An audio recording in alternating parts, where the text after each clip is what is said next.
On to this story, protesters in Davenport weighing in on the impeachment of President Donald Trump by rallying tonight in downtown. That is after the House Rules Committee hashed out guidelines for tomorrow's impeachment vote by the full House. Democrats drew up 2 articles of impeachment against President Trump, one for abuse of power and the other for obstruction of justice.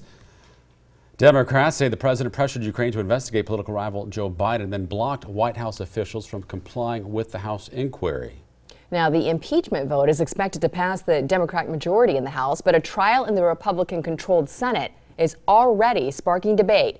Local 4's Ryan Risky went to the rally tonight. He is joining us live in studio with more on what happened there. Ryan? Jim and Ann, over 100 people showed up today as part of the Nobody's Above the Law rally. They all wanted to voice their displeasure with the way Senator Grassley and Senator Ernst have represented Iowa during the impeachment process. Impeach Trump! Impeach Trump!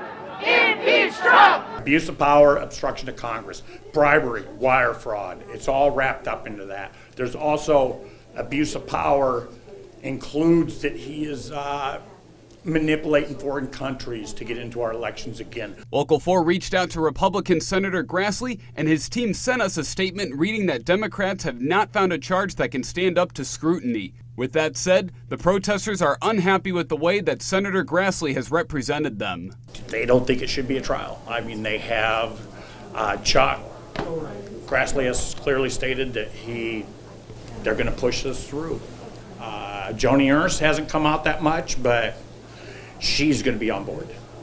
They think that if they can get Senator Grassley on board with them, that Senator Ernst will follow. One of the goals with getting Trump impeached is to help keep the integrity of the upcoming election. I want to make sure this is a fair election coming up, and if he's impeached, I do believe it will be a fair election because nobody will be coming from the outside pulling his ranks. Those at the rally just want the Iowa senators to speak and represent them, the people that put them in office. I'm calling on Senator Chuck Grassley and Senator Joni Ernst to stand up for America and stand up for the Constitution and stand up for veterans that served our country, that supported that Constitution. 618 rallies were reported across the country tonight, and the people in those towns want their voices heard. We have Senator Grassley's full statement on ourquadcities.com. In the studio, Ryan Risky, Local 4 News.